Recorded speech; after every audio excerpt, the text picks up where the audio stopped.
Alright guys, welcome back to the channel. We have more gaming and PlayStation news, rumours and leaks to go over. If you enjoyed today's video, please show your support by hitting that like button. Now, one of the biggest criticisms players had about Ghost of Tsushima when it first launched was that while it looked beautiful and offered solid gameplay, the open world started to feel a little bit repetitive the longer you played. Early in the game, chasing foxes and doing some of these side quests to level up felt fresh and peaceful, but after a while, players started to notice the lack of variety with the side content, and that sense of discovery started to fade away. And as someone who loves Ghost of Tsushima, it's one of my all-time favourite games. Of course, there are areas where the game can improve. Hell, every game can improve, right? And having some variety with the leveling up system was definitely one of those areas that needed improvement. Well, Suckerpunch, the studio behind the game, has clearly taken that feedback seriously as they work on the sequel, Ghost of Yotei. In a recent interview with Automation, creative director Nate Fox addressed this issue directly.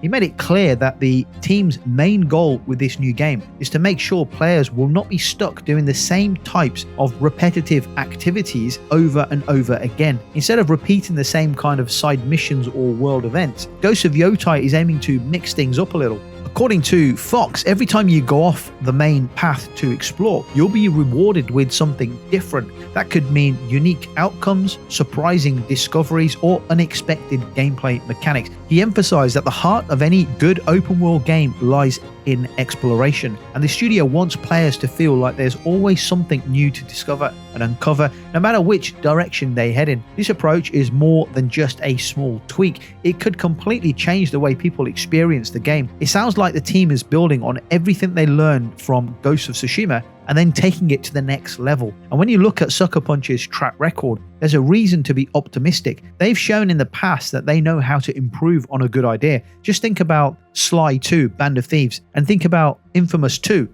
Both of these games were significant step-ups from their original games. So it's fair to expect that Ghost of Yotei might do the same thing, or should rather do the same thing and go one up on Ghost of Tsushima. The recent State of Play presentation gave us a brief look at what the sequel is going for, and one big theme stood out, and that was the freedom of choice. Whether it's deciding where to go, what quests to take on, or how to interact with the world, the idea is to give players more control and more meaningful things to do. Of course, we haven't seen everything yet, but the direction Sucker Punch is heading in sounds very promising. They're not just adding more content, they're trying to make the world feel more richer, more alive, and less predictable. And if they manage to pull that off, Ghost of Yotei could end up being a standout sequel that not only improves on the original, but actually fixes one of the biggest areas fans wanted improvements in. If you were one of the many players who loved Ghost of Tsushima, but found yourself burnt out by the repetition, it sounds like Ghost of Yotei might just be the fresh take that you're looking for. Okay, so let's move on. Now, if you've been wondering whether there's still a reason to revisit Cyberpunk 2077, the answer might just be yes, especially if you game on PlayStation 5 Pro. Now, with the release of patch 2.3, the game has added full support for VRR on both PlayStation 5 and the newer PlayStation 5 Pro. And according to testing from Digital Foundry, this change brings a big performance boost, especially for PlayStation 5 Pro users. VRR is a feature that allows your console to better sync with your TV or your monitor's refresh rate. In simpler terms, it helps reduce the visual problems like screen tearing or stuttering during fast movement, which can be common in open world games like Cyberpunk 2077. More importantly, VRR can allow the frame rate to fluctuate more smoothly, meaning you're not locked to a hard limit like 30 or 60 frames per second. Now, here's where things get really interesting. On the PlayStation 5 Pro, turning on VRR in Cyberpunk's 2077's performance mode actually removes the 60 FPS cap, allowing the frame rate to climb as high as 120 FPS in certain parts of the game. Now, while you won't be hitting 120 FPS consistently throughout the entire game, Digital Foundry reports that the game averages around 81 frames per second in real-world gameplay on the Pro. That's a noticeable difference in how fluid the game feels, especially if you're driving fast through Night City or getting into heavy combat. However, the game does achieve 120 FPS in specific areas of the game. If you're using the base PlayStation 5 and not the Pro, there is still an upgrade. With VRR enabled, the frame rate on the standard PlayStation 5 jumps to an average of about 63 frames per second, which may not sound like a lot on paper, but actually in the game itself, those extra frames can lead to smoother movement and better responsiveness. Of course, to take advantage of this, you need a VRR compatible display and the right HDMI cable, usually a HDMI 2.1 cable. Without those, you won't be able to see the difference even if the setting is turned on. Now keep in mind that this is not a full PlayStation 5 Pro next gen patch or graphics overhaul. This update mainly focuses on performance, not visual fidelity. But the fact that we're already seeing these kinds of improvements makes you wonder, could a more comprehensive PlayStation 5 Pro version of Cyberpunk 2077 be in the works? Maybe they are working on a current gen version. I mean, CD Projekt Red hasn't confirmed anything like that, so best not get your hopes up just yet. However, having said that, the devs did release a next gen patch for The Witcher 3. So who knows, right? Anything is possible. For now, if you own a PlayStation 5 Pro and a compatible TV, this VRR support makes a pretty strong case to revisit Night City. Whether you're checking out the latest missions or just cruising the streets, the smoother frame rate could make the whole experience feel more refined and more immersive. Guys, let's move on. So we finally have confirmation Borderlands 4 is officially coming to the Nintendo Switch 2, with a release date set for October the 3rd. This news was shared directly by Gearbox boss Randy Pitchford, and while it's exciting for those that have a Switch 2, there are a few important things players should know before picking it up, especially if you plan on playing it on Nintendo's next-gen hardware. Let's start with how the game is being delivered. If you're someone who still prefers physical copies of the game, well, you might as well forget it, because there's a catch here.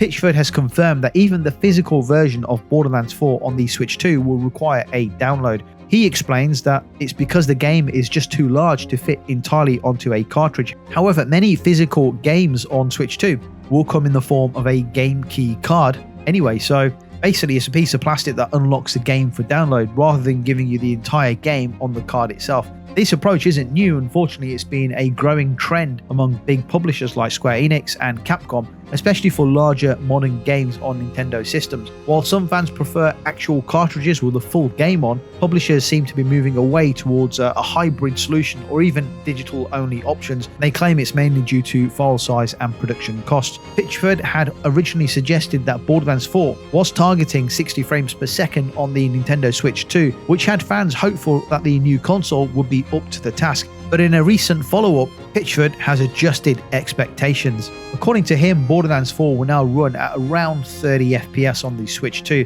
and in some situations, it may even dip below that figure. These dips are most likely to happen during graphically intense moments like large-scale combat or when you're hosting multiplayer sessions, particularly if you're playing in handheld mode. So while it's still impressive that the game of this size is coming to a portable platform, it's clear that compromises were needed to make it work. The trade-off, however, is that the Switch 2 version will not be missing any content, and Pitchford has emphasized that they don't want to cut anything from the game, and they've made it a point to keep cross-play support intact across the platforms, which means you'll still be able to team up with friends playing on other systems, which is great news for the Borderlands community. He also addressed concerns about Borderlands 3, which didn't exactly perform well on Switch 2. From day one, players noticed frame rate issues, performance hiccups, and other technical problems. Pitchford admitted that Borderlands 3 was never originally designed for the Switch 2, which explains the rough experience. However, he didn't completely shut the door on fixing it. He said the team does want to revisit Borderlands 3's performance on the platform in the future, but right now their focus is Borderlands 4. So what does all this mean for Switch players? If you're planning to pick up Borderlands 4 on Switch 2, just be prepared for a mandatory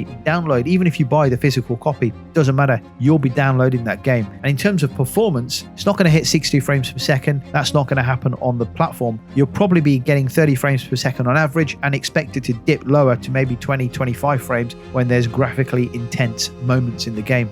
On the positive side of things, the game is fully complete, and so you are going to get a fully featured version of the game with crossplay included. That alone may make it worth checking out if you plan on buying this on the Switch 2, especially if you're looking for a looter shooter type of game to play. And while it's a bit of a bummer to hear that Borderlands 3 is still in limbo performance-wise, it's good to know that Gearbox hasn't completely given up on it altogether. Hopefully they'll get back to it in the future once Borderlands 4 has been shipped out. Anyway guys, let's move on to something that not many people saw coming. Forza Horizon 5, a game that originally launched as an Xbox exclusive, has now become one of the best-selling games on the PlayStation 5. The popular open-world racing game has hit a major milestone on the PlayStation 5. Just a few weeks ago, we learned that Forza 5 sold over 2 million copies on the PlayStation 5 within its first month of release. Now, as of last week, that number jumped to over 3 million units sold. That makes it one of the top-selling new titles on the PlayStation 5 right now in terms of total units sold, beating out some heavy hitters like Monster Hunter Wilds, Assassin's Creed Shadows, and even Elden Ring Night Reign. According to a new report from Alina Analytics, a recent promotional sale helped push Forza Horizon 5 past the 3 million mark on PlayStation.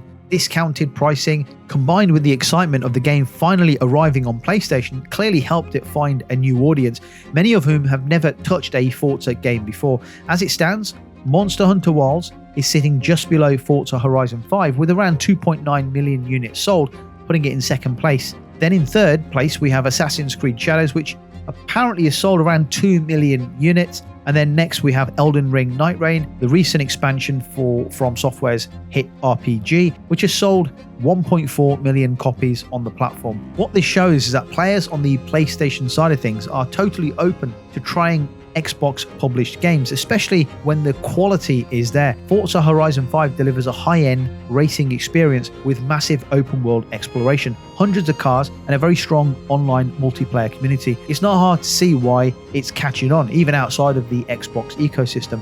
And from a bigger picture standpoint, this further strengthens Microsoft's strategy in going full third party and bringing all of its games to PlayStation. Alright guys, let me know your thoughts in the comments about the content discussed in today's video, and I'll catch you on the next video.